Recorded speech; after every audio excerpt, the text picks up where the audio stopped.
That might be a good one. Better one. That's a good one. Coming up. He's not that big, he's just real long.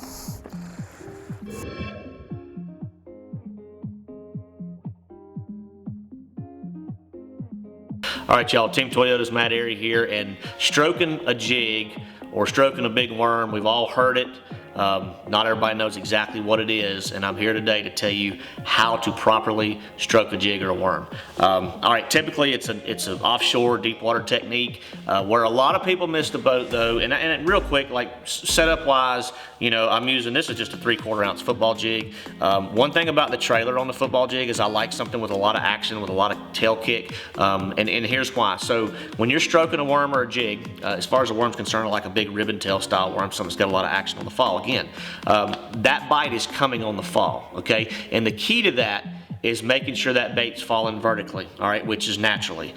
When you make a long cast out there, you let that bait go to the bottom, and when you go to stroke that bait, you want 10, 12, 15 foot of line actually laying on the water out there, or in the water between you and your bait. You don't want it on a tight line, and here's why that's so important. When you go to whip that bait up, just like so, and you don't hear that whoosh, which is your line flying up off the water, then you're doing it wrong. If you've got too much or not enough slack between you and your bait, what's gonna happen is that bait's gonna hop off the bottom and it's gonna come towards you, okay? That's not natural, and then it's gonna fall on a tight line and pendulum towards you.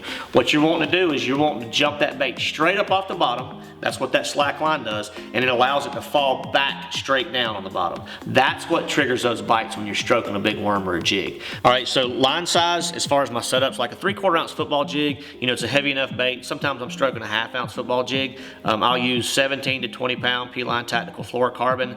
You know, the bait's only hopping so far off the bottom, falling straight back down, so it's not like it's falling 20 foot through the water column. So the actual rate of fall, especially with a heavy bait like this, is not as important. Now on the worm setup, you know, I'm using like a 5/16, sometimes a 1/4 ounce weight, which is typically I've found that the right size weight, sometimes a 3/8 if it's a little bit windier, and I need to, you know, stay in contact with my bait a little bit more. But I'll use 15 pound fluorocarbon on the worm setup just because it's a little bit lighter setup than the heavy jig. But 5/16, 1/4 ounce weight, sometimes a 3/8 tops with the worm setup, and 15 pound P-line tactical fluorocarbon on the worm, and that seems to work the best for me.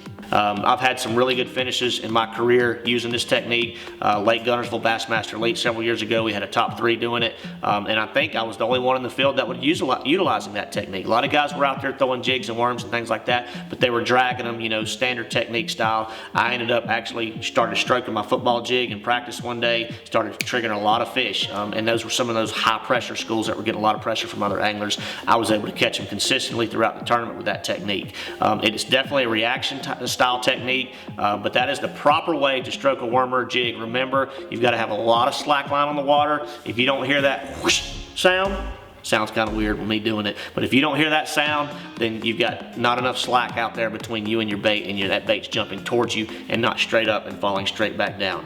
Again, I like to use a 3/4 ounce typically football jig with a trailer that's got a lot of action, or a big worm that's got a lot of action on the fall, because as that bait falls back down, that's when you're getting those fish to bite, those fish to react. So keep that in mind. Use that technique when you find that big offshore school this summer, and you know, it'll help you get a few more bites.